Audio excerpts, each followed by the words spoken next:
হযরত নাঈম রাদিয়াল্লাহু তাআলা আনহু বললেন, ওমর নবীকে মারার জন্য যতটা রাগ ছিল বাবা, তার 7 গুণ রাগ বাপ যে বেড়ে গেল। ওমর নিজের বোনের বাড়ির দিকে বাপ যে দৌড়াতে শুরু করলো। ওমর বাড়ির দরজার কাছে যাওয়ার পর ওমর মনে মনে চিন্তা করলো, আমি আমার বোনের বাড়ির দরজায় গিয়ে প্রথমে বোন বলে ডাকবো না, আমি চুপি চুপি দরজার আড়ালে একটু কানটা লাগিয়ে দিয়ে শুনবো কি করে আমার বোনেরাও। হযরতে উমর রাগে বাপজি থাকতে না পেরে রে বাবা, কানে যে আঙুল ভরতে হবে ভুলে গিয়েছে, নাই মনে নাই। কারণ নবীজির কোরআন শুনতে বাপ আবু জেহেল দিত না, লা তাসমাউ লিহাদাল কোরআন, খবরদার নবীজির কোরআন শুনবা না। তাই ওমর তার বাপজি দলবল ওই আবু জেহেলের লোকেরাও কানে আঙুল ভরে বাপ যে চলতো, যেন নবীর আওয়াজ যেন কানে যেন না যায়। ওমর নিজের কলিজা টুকরা বোনের দরজায় বাপ যে দাঁড়িয়ে আছে, কানে আর আঙুল ভরা নাই, কানটা লাগে দিয়ে বাপজি শুনতেছিল। আর কোরআনের আয়াত বাপজি হযরতে খাব্বাব রাদিয়াল্লাহু তাআলা আনহু নবীজির বাপ যে সাহাবা, খাব্বাব বলে একজন দামি সাহাবা ছিলেন। আল্লাহর নবী বলেন, ওরে খাব্বাব যাও যাও, উমারের বোন ফাতেমার উমারের যাও দুলাভাই সাইদের দুজনা স্বামী স্ত্রীদেরকে তাদের বাড়িতে গিয়ে তুমি মধুর সুরে তুমি কোরআনটা একটু শিখিয়ে দিয়েছ, কোরআনটা একটু ভালো করে তাদেরকে শোনাবাও। হযরতে খাব্বাব ফাতেমার বাড়ির দরজাতে বাপজি নাই আগিনাতে বাপজি দাঁড়িয়েও বসে বসে বাপজি কোরআন তেলাওয়াত করেছিলেন। 3টা আয়াত বাপজি ওমরের কানে গিয়েছেন বাবা। লাস্টেকার আয়াতটা বাপ যে গিয়েছে, ইন্নী আলাল্লাহ, নিশ্চয় আমি আল্লাহ, এই কথা বাপ যে বলতেছিলেন। হযরত উমরের কানে বাপজি কোরআনের ধাক্কা লেগেছে। 3টা বাপজি কোরআনের আয়াত বাপজি কানে গিয়েছে। ওমর চিৎকার করে ডাক দিয়ে বলেন, ওগো বোন ফাতেমা, তাড়াতাড়ি তুমি দরজাটা খুলে দাও। আয় ফাতেমা দরজা খোল। হযরতে ফাতেমা শাহিদ তারা চিনতে পেরেছে আমার দোলা ভাই নয়। ফাতেমা বলেন, ওগো আমার স্বামী, এই তো আমার ভাই ওমর। খাব্বাবকে ফাতেমা ডাক দিয়ে বলেন, খাব্বাব ভাই, তুমি কোরআনটা একটু বুকে করে নিয়ে একটু ঘরের কোণে তুমি গিয়ে লুকিয়ে যাও। খাব্বাব বলে, বোন আমি তো ওমরের মারকে ভয় পাই নাও। ফাতেমা বলে, ভাই আমি তোমাকে মার খাওয়ার জন্য আমি মারের ভয় কোনাতে লোকাতে যেতে বলি না। বলে, কেন কোনায় লোকাতে যেতে বলছো বলাও? বলে, ভাই রে, আমার ভাই উমর দেখতে মানুষের মতো, কিন্তু তার ভিতরটা একেবারে জানোয়ারের চেয়েও খারাপ। ওরে ভাই খাব্বাব, উমর চিনে না কোরআনকে, কোরআনকে অবমাননা করবে, হয়তো তোমার হাত থেকে কোরআনটা কেড়ে নিয়ে উমর মাটিতে টান মেরে ফেলে দিয়ে হয়তো পা দিয়ে লাত মারবে। ওরে ভাই খাব্বাব, জীবন চলে গেল অত কষ্ট পাবো না, যত কষ্ট কোরআনকে যদি একটু টান মেরে ফেলে দেয়। ওরে ভাই খাব্বাব, তাড়াতাড়ি তুমি ঘরের কোণে লুকিয়ে পড়াও। খাব্বাব ঘরের কোণে লুকিয়ে পড়লেন। হযরত উমর চিৎকার করে কয়েকবার বাপজি ডাক দিয়ে ফাতেমার দরজা খুলতে দেরি হয়ে গেল। উমর পা দিয়ে বাপজি লাত মেরে বাবা উমরের দুলাভাইয়ের বাপজি বাড়ির দরজা ভেঙে ফেলল। ভাঙার পর দেখছে ফাতেমা দাঁড়িয়ে আছে, শাহিদও দাঁড়িয়ে আছে। হযরত উমর দৌড়ে গিয়ে বাপজি বাম হাত নিয়ে রে বাবা উমরের দুলাভাই শাহিদের দাড়িখানা বাপজি ধরে ফেললো। কাজ করে দাড়িখানা ধরেছে, ধরে ডাক দিয়ে বলে, এই শাহিদ, শুনলাম তুমি নাকি কলেমা পড়েছো। হযরতে শাহিদ বলে, ভাই উমর, তুমি ঠিকই শুনেছে, কিন্তু শুধু আমি একাই নয়। ওরে ভাই উমর, তোমার কলিজা টুকরা বোন ফাতেমাও কলেমা পড়ে নিয়েছে, আর 3 দিন হলো আমরাও। বলে, কলেমা ছাড়বা না? বলে, না ভাই কলেমা ছাড়বো না। যাহাতে কলেমা ছাড়বো না বলেছে, ওমার দাড়িখানা ধরে বাপজি বাম হাত দিয়ে বাপজি ঝাটকা টান মেরেছে। আমি প্রথমে বলেছিলাম ওমারের দুই হাতে বাবা 50টা যুবকের শক্তি দিয়েছিলেন আল্লাহ। ওমারের দুলা ভাই বাপজি ঝুল সামলাতে পারেন নাই, দাঁড়াস করে বাপজি চিৎ করে পড়ে গিয়েছে। ওমার ঝাঁপ দিয়ে বাপজি বুকের ওপর বাপজি দাঁড়িয়ে গেল। তলোয়ারের উল্টো পিঠ দিয়ে বাপজি শাহিদের বাপজি মুখে তলোয়ারের উল্টো পিঠ দিয়ে আঘাত করে, হাতে আঘাত করে, পায়ে আঘাত করে, পা দিয়ে বাপজি বুকে লাত মারে আর বলে ভাই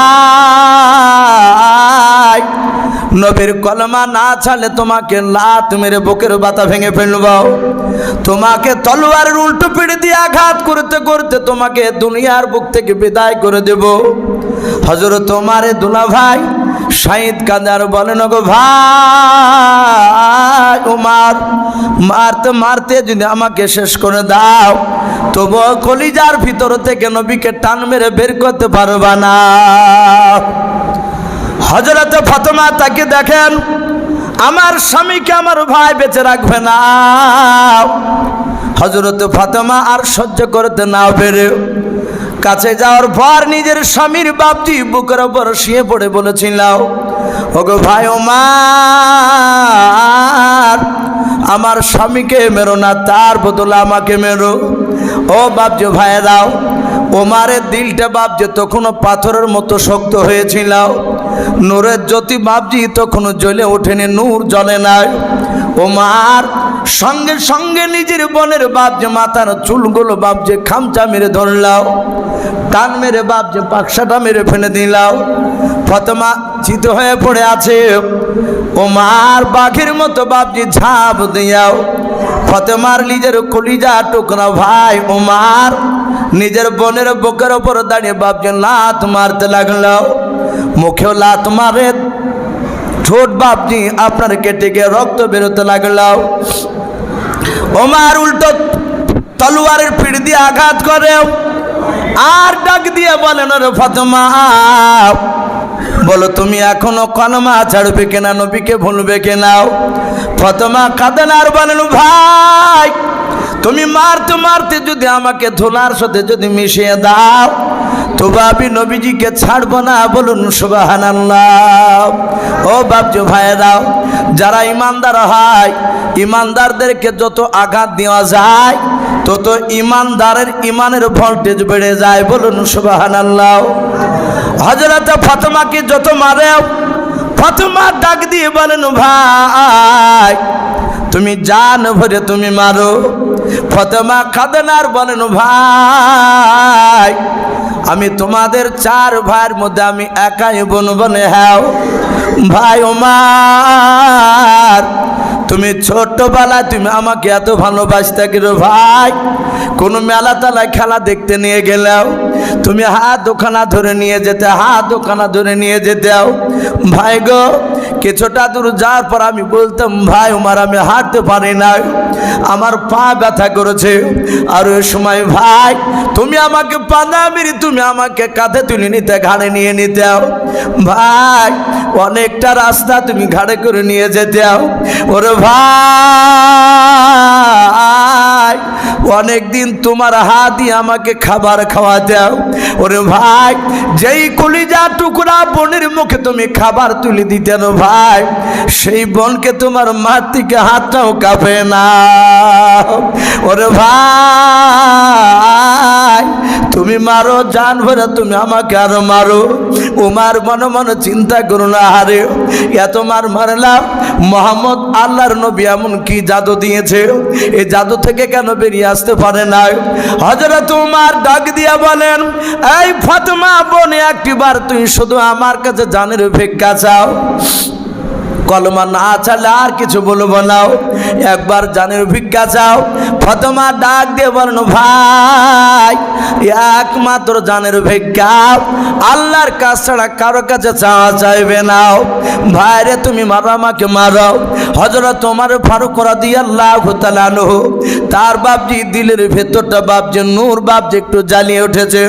আমার আল্লাহ বলেছেন মা ইয়াহদিহিল্লাহু ফালা মুদিল্লা লাহু, আমার আল্লাহ বলেন আমি যাকে হেদায়েত করব, পৃথিবীর কোনো মানুষ নাই বাপ যে তাকে গোমরা বানাবে। ওমা ইদুলিলুহু ফালা হাদিয়া লাহু, আমার আল্লাহ বলে আমি যাকে গোমরা হেদায়েত বানাবো, পৃথিবীর কোনো মানুষ নাই রে বাবা তাকে বাপ যে গোমরা বানাবে। আমার আল্লাহ বলে আমি যাকে গোমরা বানাবো, পৃথিবীর মানুষ কেউ নাই বাপ যে হেদায়েত বানাবে। হযরত ওমরের দিলের ভিতর বাপ যে নূরের বাতি বাপ যে আল্লাহ জ্বালিয়ে দিয়েছে। ওমর ডাক দিয়ে বলেন, এই বোন ফাতেমা, আমি ছোট্ট থেকে তোমার গলার আওয়াজটা চিনি জানি, আমার দুলাভাই শাহিদের গলার আওয়াজ আমি চিনি। ওরে বোন, আমি দরজার গুড়িতে দাঁড়িয়ে আমি প্রথমে চিৎকার করে ডাক দিই নাই, কয়েক মিনিট আমি কান লাগিয়েছিলাম, ভেতর থেকে যেন 3 নাম্বার কোনো মানুষের গলার আওয়াজ পাচ্ছিলাম। কে পড়ছিল ইন্নী আলাল্লাহ, এই বোন কে পড়ছিল একটু বল। ফাতেমা বলে ভাই খাব্বাব নামক একজন সাহাবা কোরআন তেলাওয়াত করতেছিলেন। ওমর বলে তাড়াতাড়ি তুমি কোরআনটা আমাকে দাও। ফাতেমা বলে ভাই কোরআন তোমাকে দেওয়া যাবে না। বলে কেন? বলে কোরআন তুমি অপবিত্র অবস্থায় আছো, তোমাকে কোরআন নাড়তে দেওয়া যাবে না। ওমর বলে একটু কোরআনটা তুমি নিয়ে এসে দেখো, একটু শুনবো। যে পড়ছিল তাকে একটু পড়তে বললাম। খাব্বাব ঘরের ভিতর থেকে বুঝতে পেরেছি ওমরের বাবা জবানটা একটু আলাদা হয়েছে, নরমাল। খাব্বাব ঝাঁপ দিয়ে বলেন, ভাই উমর, আমি গতকালকে আসর নামাজ বিশ্ব নবীর পেছনে পড়েছিলাম। নবী আমার আসর নামাজ পড়ে আল্লাহর দরবারে হাত তুলে কেঁদে কেঁদে বলেছিল, আল্লাহ তোমার দিনকে মনে হয় আর বেশি দিন টিকে রাখতে পারবো না। ওগো আল্লাহ,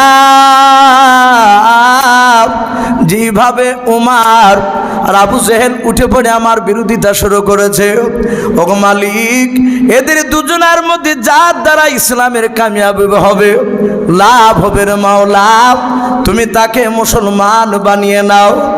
ও বাপ যে ভাইয়েরাও, আল্লাহর নবীজি মাঝে মাঝে দোয়া করতেন, আল্লাহ ওমরকে মুসলমান বানাও। ওমর ঈমান আনলে সাহাবাদেরকে নিয়াও, তিনি দিন পরিচালনা করবে। বলুন সুবহানাল্লাহ। হযরত খাব্বাব ডাক দিয়ে বলেন, ভাই ওমর, গতকালকে আসরের নামাজের উপর আল্লাহর নবীজির মোনাজাতে শরীক ছিলাম, দেখেছিলাম আল্লাহর নবীজি আবু জাহেলের নামটা 1 থেকে 2 বার নিয়েছিল। ওমর তোমার নামটা 6-7 বার নিয়েছিল। বলুন সুবহানাল্লাহ। আমার মনে হয় ভাই ওমর তোমাকে আল্লাহ কবুল করে নিয়েছে। ওমর বলে, ভাই খাব্বাব সব কথা বাদ দে, কোরআন বলে পড়ছিলে একটু শোনা।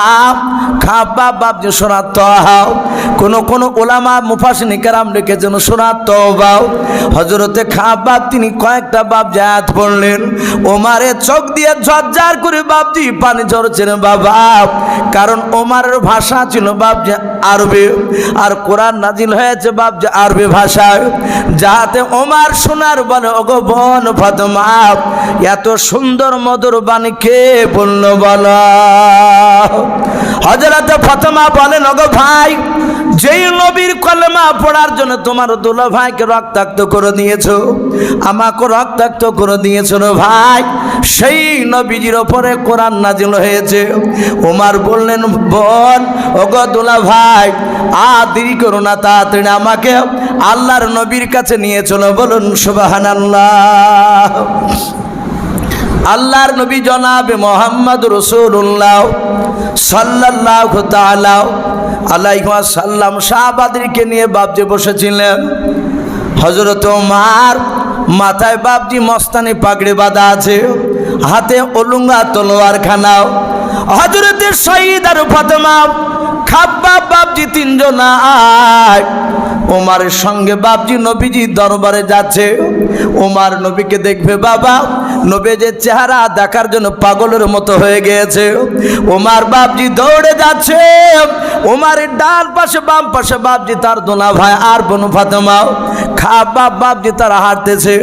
আল্লাহর নবীর সাহাবারা দূর থেকে বাপজি দেখতে পেয়েছেন ওমর আসতেছে। আল্লাহর নবীজির কয়েকজন সাহাবা ছিলেন, ডাক দিয়ে বলেন, ওগো আল্লাহর নবী যে ওই দেখেন আপনার দুশমন, আমাদের দুশমন ওমর আসতেছে। নবী গো, আমাদের মনে হয় আপনার কলমা পড়েছে ওমরের বোন ফাতেমা আর শাহিদ জানতে পেরে তাদেরকে ধরে নিয়ে আসে। আমার মনে হয় আপনাকে জবাই করে তাদেরকে জবাই করবে, আমাদেরকে জবাই করবে। ও নবীজি, আপনি একটিবার শুধু হুকুম করে দেন, আপনার কাছে ওমর আসার আগে আমরা আপনার সাহাবা আমরা সবাই মিলে দৌড়ে গিয়ে আমরা ওমরকে জবাই করে জাহান্নামে পাঠিয়ে দেব। আল্লাহ রসুল দেখছেন ওমর আসতেছে, তখনও 50 থেকে 60 হাত দূরে আছে। আল্লাহর নবী জনাবে মোহাম্মদ রাসূলুল্লাহ সাল্লাল্লাহু তাআলা আলাইহি ওয়াসাল্লাম, নবী দরুদ নবী আমার এইভাবে বাপজি পেছন দিকে ঘুরে তাকে দেখলেন। সাহাবাদেরকে ডাক দিয়া বলেন, রে সাহাবারা, তোমরা কি অন্তরের খবর জানো, গায়েবের খবর জানো? সাহাবারা বলেন, হুজুর নাও। কে জানে? বলে, আল্লাহ ছাড়া কেউ জানে না। নবী, আপনি জানেন যতটা আপনাকে আল্লাহ জানায়, ফেরেশতার মাধ্যমে তার বেশি জানেন না। আল্লাহর নবী বলেন, তাহলে তোমরা কেমন করে বললে আমাকে মারতে আসছে? ওরে সাহাবারা, এটাও হতে পারে উমর আমাকে না মেরে আমার কলমা পড়তে আসতে পারে। আমি যে কত কালকে আমি তার জন্য দোয়া করেছি। আল্লাহর নবী বলেন, ওরে সাহাবারা, তোমরা এই দাগ থেকে জানো সামনের দিকে কেউ যাবা নাও, এখানেই তোমরা দাঁড়িয়ে যাও। বলে দাঁড়িয়ে গেলাম। আল্লাহর রাসূল বলেন, সাহাবা তোমরা বসে যাও। সব সাহাবা বাপজি চট করে তারা বসে পড়লেন। সাহাবারা বলেন, দেখলাম নবীজি আমাদেরকে বসে দিয়ে আর বাপজি দাঁড়ালেন না। ওমর তখনও নবীর কাছে বাপজি পৌঁছাতে পারেনি, প্রায় 25 থেকে 30 হাত বাপজি দূরে ছিল। আল্লাহর নবীজি আর থাকতে না পেরে রে বাবা নবীর জায়গা থেকে দৌড়ে বাপজি ওমরের কাছে যাওয়ার পর ওমরের কলার খানা বাপজি এভাবে ধরলেন। ওমর দাঁড়িয়ে গেল। আল্লাহর নবীজি ওমরের কলা ধরে এইভাবে বাপজি নড়াচ্ছেন আর বলেন, ওরে ওমর, আর কতদিন তুমি পাগলামি করবা? ওরে ওমর, তুমি একবার মহাব্বতের নজরে তুমি আমাকে একবার তাকে দেখো। ওমর, আমি তোমার দুশমন নয়, আমি তোমার বন্ধু। বলুন সুবহানাল্লাহ। ওরে আমার ওমর, আর পাগলামি করো না, অনেক পাগলামি করা হয়েছে। ওমরে, ওই দেখো তোমার সাথে ভাইরা, তোমার ভয়ে প্রকাশে কলমার দাওয়াত আমরা দিতে পারি না। ওরে ওমর, কবে তুমি আমার কলমা পড়বা, ঈমান আনবা আমার উপরে? ওমরে, ওই তোমার সাথী ভাইদেরকে নিয়ে তুমি কবে ইসলামের নেতৃত্ব দিবে কলমার? আল্লাহ রাসূল কাঁদছেন ওমরের কলা ধরে। আল্লাহর নবীর সাহাবা বাপজি ওমর আর থাকতে পারলেন না। ওমরও হাউমা করে তিনি কাঁদতে লাগলেন। ডাইরেক্ট নবীর চেহারাখানা বাপজি দেখতেছে ওমর। ঈমান আনার আগে ওমর বলেন, আমি একজন নবীর চেহারা ভালো করে দেখে না। নবী কথা শুনলে সাদাতে চোখ বন্ধ করতাম, নালে ঘরের আড়ালে লুকিয়ে পড়তাম। এবার নবীর নুরানি বাপজি চেহারাখানা দেখতেছে ওমর। আল্লাহর নবীর পায়ের তলে বাপজি তলোয়ারটা রেখে দিয়াও, পা দুখানা বাপজি জোরে ধরে কাঁদেন আর বলেন, ওগো নবী, চরম অন্যায় করে ফেলেছে নবী গো, আমি আপনাকে আগে চিনতে পেরেছিলাম না। ওগো আল্লাহর নবীজি, আমি আপনার পা দুখানা ধরে ক্ষমা চাই নবী গো, আমি আপনার কাছে ক্ষমা চাই। ভাই আপনি ক্ষমা করে দেন, নতুবা আপনার সামনে যে তলোয়ারখানা আমি রেখে দিয়েছি, এই তলোয়ার দিয়ে ওমরকে জবাই করে দেন। আল্লাহর দরদি নবী, মায়ের নবী জনাবে মোহাম্মদ রাসূলুল্লাহ সাল্লাল্লাহু তাআলা আলাইহি ওয়াসাল্লাম আর থাকতে পারলেন না। ওমারকে বাপজি পাজা মেরে ধরে বলে, এ পাগল ওমার, আমি দুনিয়ার বুকে বদলা নিতে আসি নাই। বলুন সুবহানাল্লাহ।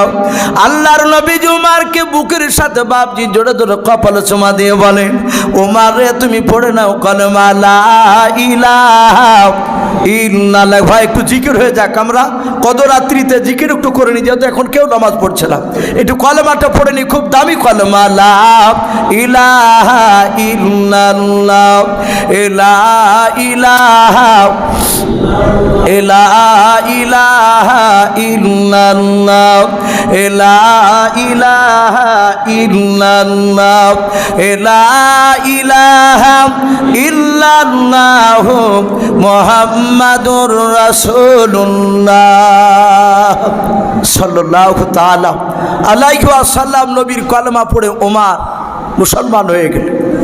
সেই ওমর নবীজির বাপজি পা দুখানা জোরে ধরে কাঁদছেন আর বলছেন, ওই সেই ঘটনা ধরেছিলাম। ওমরের পা ধরা কথা বলতে গিয়ে কলেমার কথাটা বাপজি তুলে ধরেছে। ওমর বলছেন, নবী গো, আমি আপনার কাছে অন্যায় করে ফেলেছি, আপনি অন্যায় করেননি, আমি বেয়াদবি করেছি নবী, আপনি আমাকে ক্ষমা করে দেন সেই দিনকার মারতে যাওয়ার কারণে। আল্লাহ রসুল বলেন, ওমর আমি পয়গম্বর, আমি তোমাকে মাফ করে দিয়েছি, ওমর তুমি বসে যাও। আল্লাহর নবী জনাবে মোহাম্মদ রাসূলুল্লাহ সাল্লাল্লাহু তাআলা আলাইহি ওয়াসাল্লাম দরুদ নবী আমার পয়গম্বর ওমরকে বলে, ওমর তুমি বসে যাও। আল্লাহর নবীজি ওসমান গনিকে ডেকে বাপজি মাপ চাইলেন, আলীকে ডেকে বাপজি মাপ চাইছেন। এইভাবে বাবা প্রতিটা সাহাবার বাপজি হাত ওখানা ধরে ধরে ক্ষমা চাইছিলেন। ওমর তাকে দেখলেন নবী আমার গুনাহ করেনি, কিন্তু নবী আমার এইভাবে যদি এক এক করে যদি সব সাহাবার কাছে ক্ষমা চায়, এটা আমাদের বেয়াদবি করা হবে নবীর সামনে। না না, আল্লাহর নবীকে কোনো সাহাবার এভাবে হাত ধরে ক্ষমা চাইতে দেওয়া যাবে না। আমাদের অন্যায় হয়েছে, কিন্তু নবীর তো অন্যায় হয় না, এটা বেয়াদবি হবে। ওমর নবীজির সামনে গিয়ে বলেন, নবী আপনি বলেছেন সব সাহাবার মধ্যে আমার আবু বকর দামি সাহাবা। ওগো নবী গো, সব সাহাবার আমাকে দামি সাহাবা বলে মানে। ওগো নবীজি, আমি যা বলি সাহাবারা তাই শুনে নাই, আপনার পরে আমার কথা তারা মানে। ও নবী শুনে নেন, আপনি প্রতিটা সাহাবার কাছে এভাবে মাপ চাইবেন না। নবী বলেন, সাহাবা বান্দার সাথে বান্দার হক আদায় করে না যেতে পারলে আমি নবী পয়গম্বর আল্লাহ আমাকে ছাড় দেবে না। তা আমি প্রতিটা সাহাবার কাছে এভাবে মাপ চাই। আল্লাহ রসুলের সাহাবা বন্ধু আবু বকর বলে, নবী এইভাবে প্রতিটা সাহাবার কাছে আপনার মাপ চাওয়া লাগবে না গো নবী, আমি পয়গম্বরের বন্ধু আবু বকর, ও নবী আমি সব সাহাবার পক্ষ থেকে সবারই তরফ থেকে আল্লাহর নবীজি আপনাকে আমরা মাফ করে দিলাম। বলুন সুবহানাল্লাহ। কথা বুঝতে পারছেন? সবারই পক্ষ থেকে ওমর বলছেন না, আবু বকর আমি মাফ করে দিলাম নবী, আর মাফ চাইতে হবে না। ওগো নবী, এবার আপনি সবাইকে একবার বলেন যে মাফ করে দিলাম, তাহলে মাফ হয়ে যাবে। আল্লাহর নবী বলুন, ওগো সাহাবা আবু বকর সবারই তরফ থেকে আমাকে মাফ করুন। বলে হ্যাঁ, বলে আমি পয়গম্বর রাসূল, এই আবু বকর আমি তোমাদেরকে মাফ করে দিলাম। ও বাপজি ভাইরাও, যাহাতে মাফ করে দিলাম বললেন নবী আমার। আর হঠাৎ করে বাপজি দেখা গেল সাহাবার মাঝ থেকে বাপজি একজন সাহাবা থমকে বাপজি দাঁড়িয়ে গিয়ে বলেন, ওগো আল্লাহর নবী,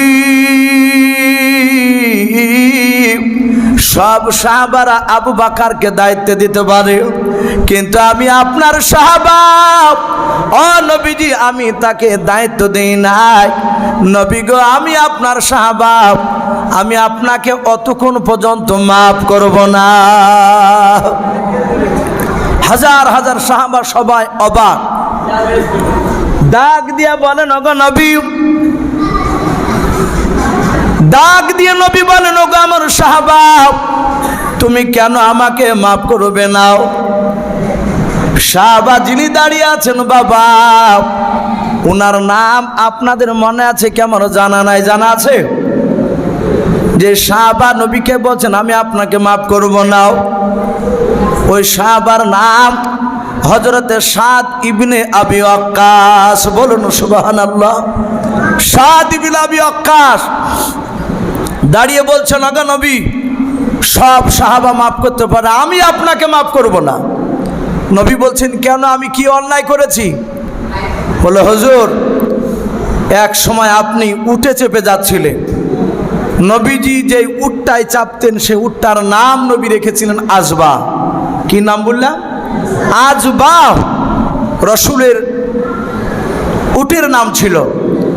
বলে নবী, ভাই কথা বলি না ভাই, ও বাচ্চা ছেলেরা কথা বলবে না, আর একটু বসি, রাত্রি 1:30 প্রায় হয়ে গেল, আর কিছুক্ষণ বলে ইনশাল্লাহ দোয়া হয়ে যাবে, যেহেতু আবার রাত্রিতে নামাজ পড়তে হবে। তো বাপজি আমি বলছিলাম সে সাহাবার নাম কি বললাম? সাদ ইবনে আবি ওয়াক্কাস। যুবক সাহাবা দাঁড়িয়ে বলছে নবী আমি আপনাকে মাফ করব না। বলে কেন, আমি কি করেছিলাম তোমার? বলে আপনি আপনার আজবা উঠে চেপে হাঁটছিলেন, আমি উটের লাগাম ধরে ধরে হেঁটে হেঁটে যাচ্ছিলাম আগে আগে, আপনার ডান হাতে ছিল চাবুক। অগো নবী, ওই চাবুকটা দিয়ে আপনার উটের ডান দিকের পায়ে মারতে গিয়েছিলেন, উটের পায়ে না লেগে আপনার হাতে চাবুকের আঘাত আমার এই পৃষ্ঠ মোবারকে লেগেছিল, আমার ডান দিকের কাঁধের দিকে লেগেছিল। অগো নবী, যে আজ আপনি বলেছেন সাহাবারাও আমার হাতের দ্বারায় জবানের দ্বারায় যদি কেউ আঘাত পেয়ে থাকো, হয় আজ মাফ করে দাও, না হলে তার বদলা নিয়ে নাও। আমি মাফ করব না, আমি আপনার কাছে বদলা চাই, মারতে চাই। ঈমান থাকবে কথা বলে? নবীকে মারা তো দূরের কথাও, নবী চেহারার দিকে চোখটা টেড়া করে তাকালে ঈমান নষ্ট হয়ে যায়। আর সেই সাহাবা সাদ ইবনে আবি ওয়াক্কাস আল্লাহ রসুলকে বলছেন আমি আপনাকে চাবুক দিয়ে মারব, না মারা পর্যন্ত নবী আমি আপনাকে মাফ করব না। হাজার হাজার সাহাবারা বাপ যে কাঁদতে লাগলেন, কেন করেছে সাহাবাও যে সাদ ইবনে আবি ওয়াক্কাস নবী যেন পাগল হয়ে যায়। নবীর দিলকে বাঁচানোর জন্য অনেক বেঈমানের সঙ্গে লড়াই করেছে। আর এই সাহাবা হঠাৎ করে কেন বলছে নবীর কাছে বদলা নেব?